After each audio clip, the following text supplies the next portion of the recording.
This is the Uptick Newswire Stock Day podcast, sponsored by InvestorsHangout.com. Subscribe to us on iTunes, Google Play, and YouTube to stay up to date on penny stock news and interviews, public information on OTC, pink sheets, and microcap stocks from around the world, with your host, Everett Jolly. On today's show, I'm bringing you a brand new guest, and I'm super excited to have him on my show.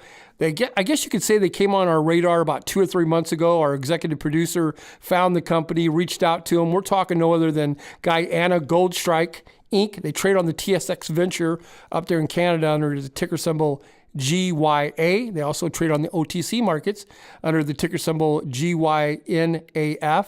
With us today is the president and CEO of that company, going to bring us up to speed, bring us up to date of what they've been doing behind the scenes, no other than Peter Berdusco. Peter, welcome to the show. Great. Thank you so much. I appreciate you having me on. Give my listeners a little bit about statement of who you guys are and what you do. Well, you've done a really nice job on your intro. We're a publicly traded company. We trade on the TSX Venture Exchange in Canada under the symbol, as you said, GYA. Basically, we're an advanced junior explorer, and as you've noted, we are currently involved with a project called the Maruti Gold Project, and this is in Guyana, South America, and Guyana being G-U-Y-A-N-A, not to be confused with Guyana or any other countries.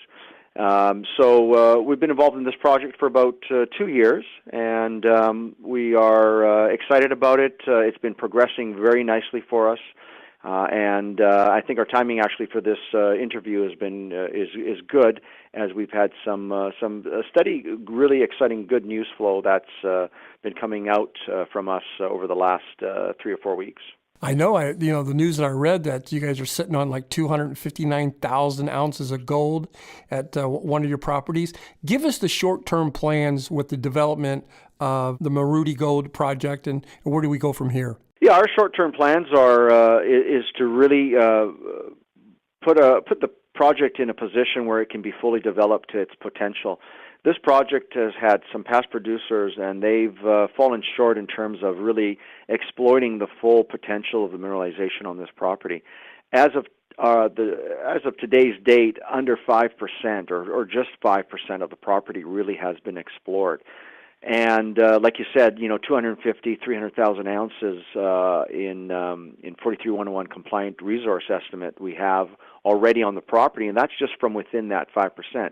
And what we want to do over the next 12 to 18 months is really give the exploration a steroid shot, if you will, and really look at this other 95% and start to explore this other area. And we believe that then the full merits of this project will really stand out. We can get, we believe, into north of, hopefully all going well with our exploration, north of 1 million or 2 million ounces can be the potential, considering where we're starting from, with the 250,000 ounces, as you stated. A lot of the OTC companies and TX venture companies are startup companies. They have a hard time with cash flow, basically putting the right money in the right place to actually explore. But you guys raised some funds from 2 companies. I think the investment was around $3.2 million.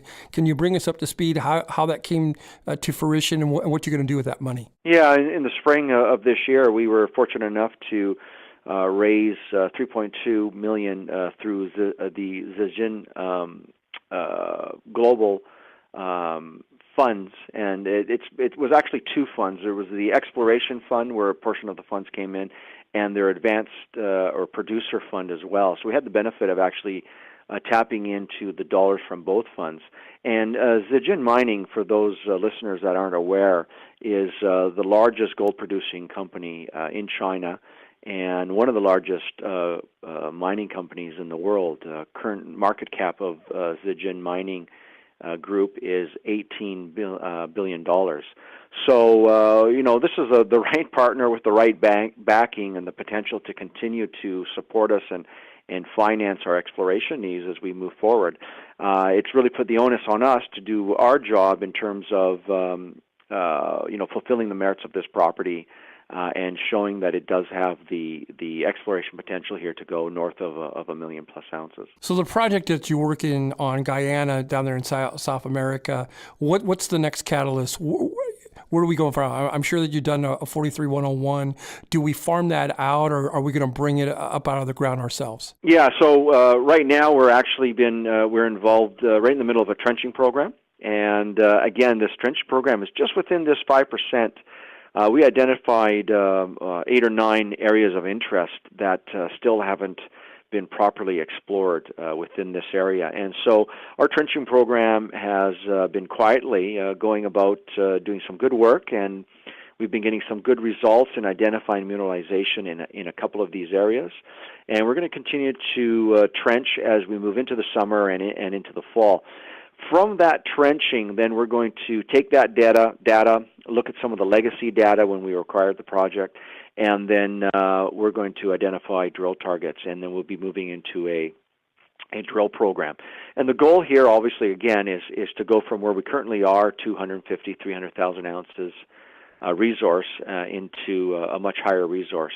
And you do that by initially doing really good trenching work, and then following that up with successful drilling. And it's the drill targets. It's picking the right drill targets. Targets will put us in a position then to update a 43-101 and hopefully have a larger resource estimate with our mineralization. And the zone that we're targeting, is that the Mazola Hill zone? There'll be a number of zones. So historically, there's 2 zones that have mineralization to date. That's the Marudi North Zone and the Mazola Hill Zone that you just mentioned. And now, because of our initial successes with our trenching here, we're opening up other areas. So it could be quite plausible that when we get to a point where we're updating our resource estimate, there may be multiple zones that we're looking at beyond the initial 2 here. My guest today is Peter Berdusco. He is the president and CEO of Guyana Goldstrike. They trade on the TSX Venture under the ticker symbol GYA. They also trade on the OTC markets under the ticker symbol GYNAF. Peter, while I got you here on the line, what's going on with the Aurora deposit? Yeah, this is Guyana Goldfields, and they've recently gone into production. Guyana Goldfields, if you will, are you can say they're the poster boy for mining in Guyana. This is a company that trades with generally a $5 stock. I haven't checked the last week or so. Just market cap of just under $1 billion, and successfully taking the Aurora project deposit into a producing mine now, and this mine has got some good legs for a number of years, and they'll be producing some good gold from the mine. If anything, we like to model ourselves after them. We believe that we have the same sort of humble beginnings that Guyana Goldfields has had, and with the right type of exploration and financing partners like Zijin, that we'll be in a great position to grow in a similar manner that Guyana Goldfields has grown over the last number of years. You know, speaking of market cap, your market cap's only $15.7 million. Your stock's around 25 cents. What's so unique about your company? If I was listening to this interview, why should I go out and buy your stock? I think there's a number of reasons for that. You want to be involved in a company that is active and adding value to their assets, and so that's a check mark. We're very active. You can go onto our website, and our website's GuyanaGoldstrike.com. And you will see that we've been very prominent in the news, putting out basically about a news release a week regarding our trenching and what we're doing. So that activity is money that's being spent in the ground and adding value to our asset. And when you're adding value to your asset, that generally should reflect in the growth of your market cap. And you mentioned accurately that our market cap right now, 15 million or so, it's a very, very small market cap. And so what that potentially says to an investor that if they're doing if this company is doing the right type of work, and if this company is adding the right type of value to their project, what will that mean to their market cap? Well, that market cap should go from 15 million to a lot larger number.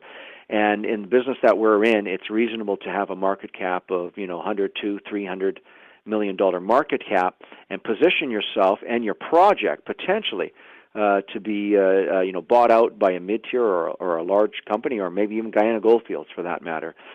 Or you put yourself in a great position to do a substantial financing and put the project into production. And maybe preempting you here in terms of the question is, well, which one would you rather?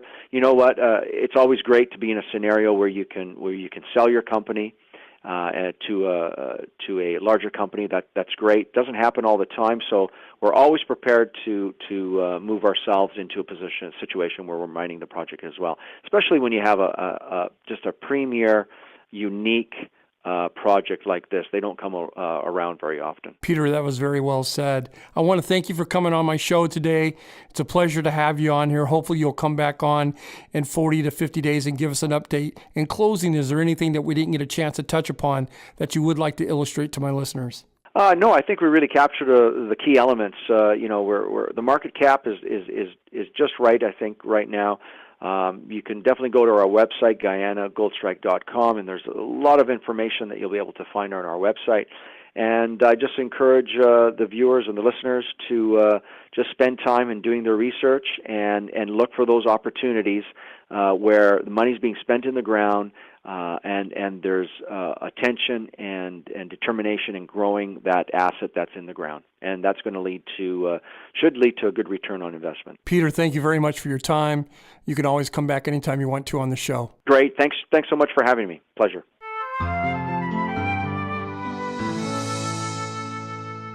This program is entirely sponsored and produced by Uptick Newswire, LLC, which is responsible for the content. The opinions and information provided on this program are those of the guests and those of the respective companies they represent, and do not necessarily reflect those of the staff or management of Uptick Newswire. Uptick Newswire encourages all listeners of this program to do their due diligence and research when determining investment strategies that will work for them, or to seek the assistance of an investment professional. The guests of this program may have paid for its distribution and are not directly affiliated with Uptick Newswire or this station.